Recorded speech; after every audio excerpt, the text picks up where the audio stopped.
जय हिंद साथियों, आप सबों का अपना एके सर स्टडी चैनल पे स्वागत है। दोस्तों, आज हम लोग चर्चा करेंगे सीआईडी और सीबीआई के ऊपर। सीआईडी और सीबीआई के ऊपर जी बहुत ही महत्वपूर्ण तत्व है सीआईडी और सीबीआई। यदि कोई बड़ा मामला देश विदेश प्रदेश के अंतर्गत आते हैं तो सभी क्या कहते हैं कि इसके ऊपर सीआईडी और सीबीआई की जांच होनी चाहिए। जैसे अभी हाल फिलहाल में शाहरुख खान के बेटे के ऊपर सीबीआई जांच हुआ, ठीक ना। तो क्यों हुआ? क्योंकि वह देश विदेश के बहुत बड़े ड्रग्स वगैरह का कोई मामला था। हम लोग को उतना दूर जाना नहीं है, ठीक ना। हम लोग आइए सीआईडी और सीबीआई को पहले समझते हैं। सीआईडी में ज्वाइन करने के लिए कौन सी परीक्षाएं पास करनी होती है, सीआईडी और सीबीआई में किन किन प्रकार के मामले आते हैं और यह मामला जो वह कहां से आते हैं, किसके द्वारा सीआईडी और सीबीआई को सौंपे जाते हैं, इन सब चीज़ों पे चर्चा करेंगे। सीआईडी और सीबीआई का गठन कब हुआ, इन सब चीज़ों पे चर्चा करना। आइए हम लोग अपना क्वेश्चन देखते हैं। सीआईडी और सीबीआई के बीच अंतर स्पष्ट करें, ठीक ना। तो देखते हैं सीआईडी का फुल फॉर्म होता है क्राइम इन्वेस्टिगेशन डिपार्टमेंट और सीबीआई का फुल फॉर्म होता है सेंट्रल ब्यूरो ऑफ इन्वेस्टिगेशन। तो आइए सीआईडी का पहला पॉइंट क्या है उसे देखते हैं। सीआईडी के ऑपरेशन का क्षेत्र छोटा होता है। सीआईडी के ऑपरेशन का क्षेत्र वह छोटा होता है, केवल प्रदेश के अंतर्गत होता है, यानी कि अपने राज्य के अंतर्गत होते हैं सीआईडी का। अब सीबीआई का देखते हैं। सीबीआई के ऑपरेशन का क्षेत्र पूरा देश और विदेश होता है। सीबीआई के ऑपरेशन का क्षेत्र पूरा देश और विदेश होता है। जैसे कि अभी हमने बताया शाहरुख खान के बेटे के बारे में, ठीक ना। आते हैं सीआईडी में। दूसरा पॉइंट, सीआईडी के पास जो मामले आते हैं, हम ये बात पहले भी बता चुके हैं कि उन लोगों के पास मामले कहां से आते हैं और किसके द्वारा सौंपे जाते हैं। सीआईडी के पास जो मामले आते हैं वह मामले कहां से आते हैं तो उसको देखते हैं। सीआईडी के पास जो मामले आते हैं उन्हें राज्य सरकार और हाई कोर्ट द्वारा सौंपा जाता है। सीआईडी के पास जो मामले आते हैं वह मामले राज्य सरकार और हाई कोर्ट के द्वारा सौंपा जाता है। किसको? सीआईडी को। अब सीबीआई को देखते हैं। सीबीआई के मामले जो है वह कौन सौंपता है सीबीआई को? सीबीआई को मामला केंद्र सरकार, हाई कोर्ट और सर्वोच्च न्यायालय द्वारा सौंपा जाता है।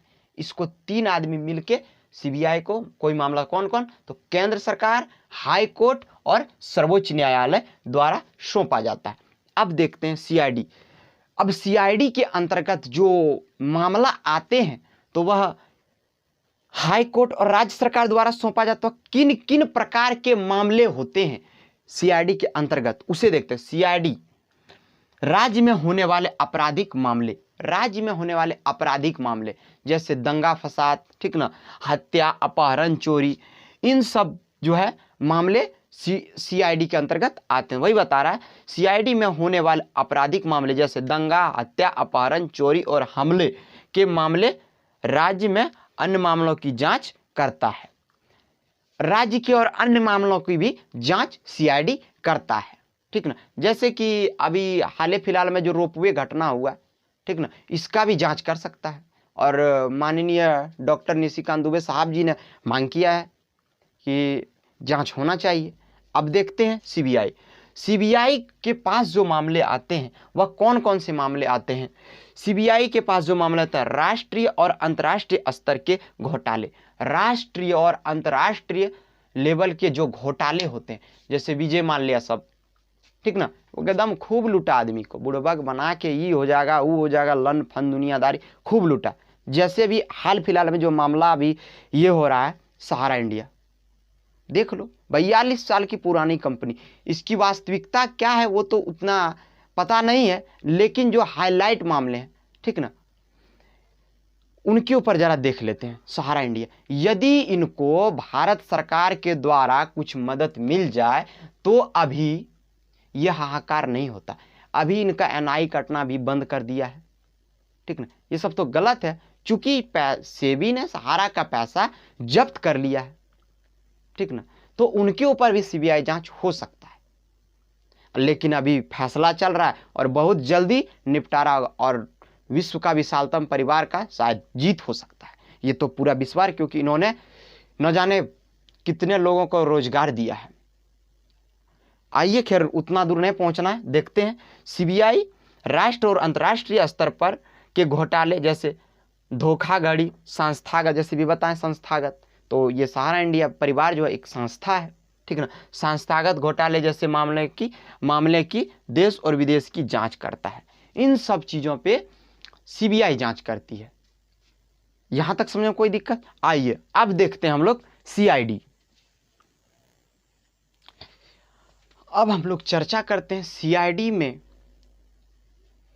ज्वाइन करने के लिए कौन सी परीक्षाएं पास करनी पड़ती है, उसके बारे में देखते हैं। तो कह रहा है यदि किसी व्यक्ति को सीआईडी में शामिल होना है तो उसे राज्य सरकार द्वारा आयोजित की जाने वाली पुलिस परीक्षा पास करने के बाद अपराध विज्ञान की परीक्षा पास करनी होगी। सीआईडी में जाने के लिए 2 एग्जाम क्वालिफाई करना होगा। पहला क्या? राज्य सरकार द्वारा आयोजित की जाने वाली पुलिस परीक्षा, और दूसरा अपराध विज्ञान का परीक्षा। इन 2 पास करने के बाद ही आप सीआईडी में शामिल हो सकते हैं। इनका 5वां और अंतिम पॉइंट है, सीआईडी की स्थापना ब्रिटिश सरकार द्वारा 1902 ईस्वी में की गई थी, ठीक ना। सीआईडी की स्थापना ब्रिटिश सरकार द्वारा 1902 ईस्वी में पुलिस आयोग की सिफारिश पर की गई थी। थोड़ा समझ, किसकी सिफारिश पर? तो पुलिस आयोग की सिफारिश पर। यानी कि सीआईडी हम लोगों का कंप्लीट हो चुका है। अब सीबीआई को देखते हैं।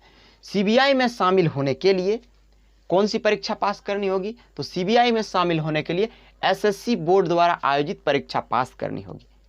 सीबीआई में शामिल होने के लिए एसएससी बोर्ड की परीक्षा पास करनी होगी।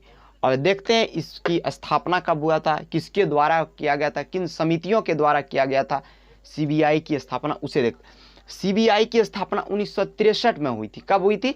तो 1963 में संस्था नाम समिति की सिफारिश पर इसकी स्थापना की गई थी। तो किसकी सिफारिश पर? संस्था नाम समिति की सिफारिश पर सीबीआई की स्थापना की गई थी।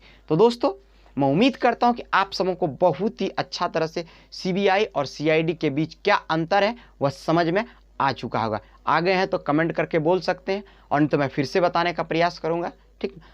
वीडियो अच्छा लगे जरूर लाइक कीजिएगा, शेयर कीजिएगा, बेल आइकन दबाकर चैनल को सब्सक्राइब कीजिए और अपना भाई को सपोर्ट कीजिएगा। धन्यवाद। जय हिंद।